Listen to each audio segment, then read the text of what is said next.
কি কি মনে হয় নাফিস গোল দিব?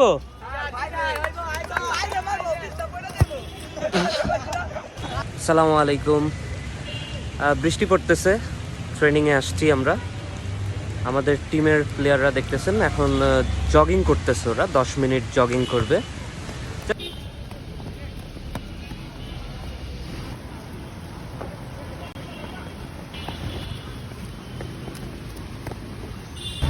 প্রচন্ড বৃষ্টি, বৃষ্টির মাঝখানে মিনিবারে আমরা ম্যাচ খেলতেছি।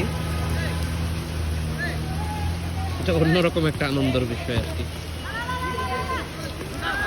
গোল, প্রথমে কিন্তু গোল করে ফেললো। 5 6 কাম অন, স্পিড বাড়বে। 7 8 9 come on come on come on 10। Karimul সেই সব কারিমুল 12 লাগাইলে গোল